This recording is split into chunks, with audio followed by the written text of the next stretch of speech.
এইভাবে যদি মানকচু রান্না করা যায় তাহলে দারুণ হয়।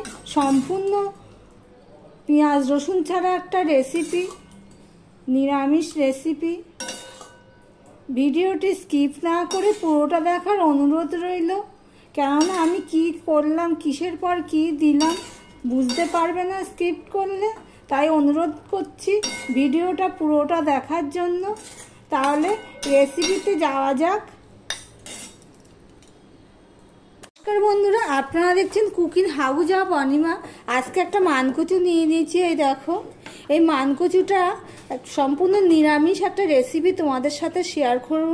খুব টেস্টফুল হয়। মানকচু যে এত সুন্দর হয় তোমরা না করলে, না খেলে বুঝতে পারবে না। তাই এবার আমি মানকচুটা কেটে নেব। তার জন্য একটা ছুরি নিয়েছি। মানকচুটা আমি কেটে নিয়ে ফিরে আসছি। দেখো, কড়াই বসিয়ে দিয়েছি, কড়াইটা। আর এদিকে আমি কচুগুলো ঠিক এইভাবে কুটে নিয়েছি, কুটে ধুয়ে নিয়ে এসেছি। কড়াইটা গরম হয়ে গেলে আমি এখানে সাদা তেল দিয়ে দিলাম, রিফাইন অয়েল দিয়ে দিলাম। তেলটা দেখো গরম হয়ে এসছে। এবারে যে আমি কেটে রাখা কচুগুলো ভেজে নেব, ফ্রাই করে নেব।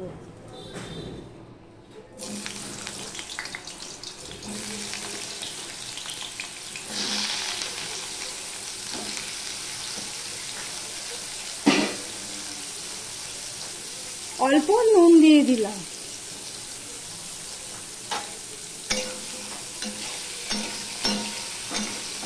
আমি ঢাকা দিয়ে দিয়ে কচুটা ফ্রাই করে নেব। কচুটা হাফের মতন সিদ্ধ হয়েছে। তখন আমি হলুদ দেওয়া হয়নি, এখন একটু হলুদ দিয়ে দিলাম। হলুদ দিয়ে আমি আবারও ঢাকা দিয়ে দিচ্ছি। ঢাকা দিয়ে দিয়ে পুরো সিদ্ধ করে নেব ভাজার সাথে। দেখো, কচুগুলো ভাজা হয়ে গেছে পুরো। দেখো, এভাবে কাটলে কাটা হয়ে যাচ্ছে, সিদ্ধ হয়ে গেছে। এবার আমি এটা তুলে নিচ্ছি।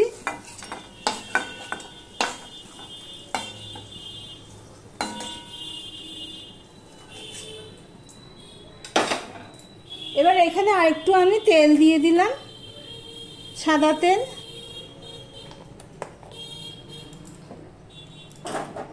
এবার বড়িগুলো দেখো, আমি বড়ি নিয়েছি, বড়িগুলো ভেজে নেব। দেখো, বড়িগুলো ভাজা হয়ে গেছে, আমি এবার তুলে নিচ্ছি একই ইয়েতে। দেখো, ঠিক এরকম লাল লাল করে ভেজে নিয়েছি। এবারে এখানে দেখো তেজপাতা, পাঁচফোড়ন আর শুকনো লঙ্কা ফোড়নে দিয়ে দিলাম।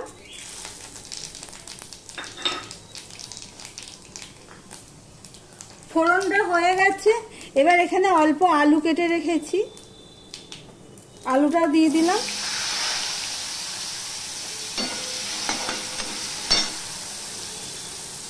একটু নুন দিয়ে দিলাম আর একটু হলুদ দিয়ে দিলাম। আলুটাও ঢাকা দিয়ে দিয়ে ভেজে নেব।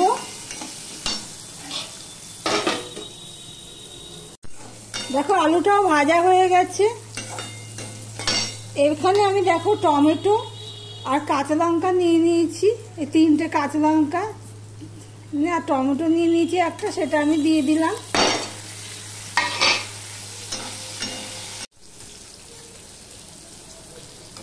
আর 1 চামচের মতন আদা দিয়ে দিলাম।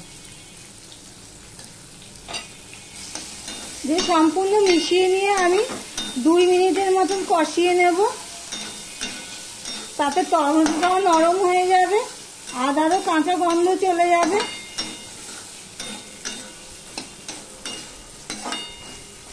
আমি আবারও ঢাকা দিয়ে দিলাম। 2 মিনিট পর আবার তোমাদের সামনে চলে আসলাম। এবারে দেখো, এখানে 1/2 চামচ ধনে, 1 চামচ ধনে, 1 চামচ জিরে আর 1/2 চামচের মতো লঙ্কার গুঁড়ো আমি দিয়ে দিলাম। মশলাটা কষানোর জন্য একটু জল দিয়ে দিলাম। এবার মশলাটা আমি ভালো করে কষিয়ে নেব। তার সাথে যে এই কচুগুলো আছে এই কচু ভাজাগুলো আমি দিয়ে দেবো মশলা কষানোর সাথে। এখনো পর্যন্ত যারা লাইক করনি চট করে একটা লাইক করে দিও।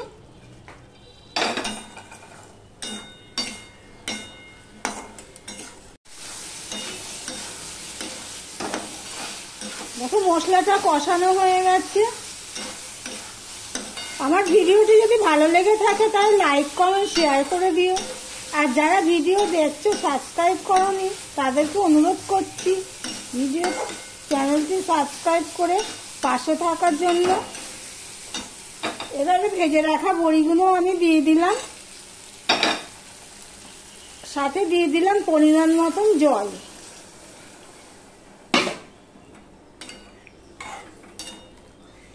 জলটা একটু বেশি দিয়েছি, এটা গামাখা মাখা হবে কিন্তু বড়িতে জল টেনে নেবে, তাই জন্য জলটা একটু বেশি দিয়েছি। আমি ঢাকনা দিয়ে 10 মিনিটের মতন আমি ফুটিয়ে নিয়েছি। এই দেখো নিরামিষ কচুর ডালনা বড়ি দিয়ে আলু দিয়ে। এবার এর মধ্যে একটু মিষ্টি দিয়ে দিলাম 1 চামচের মতো। যার যার স্বাদ অনুযায়ী মিষ্টি দেবে। মিষ্টি দিয়ে আমি 2 মিনিটের মতন ফুটিয়ে নেব। তরকারিটা আমার লো টু মিডিয়ামে ছিল।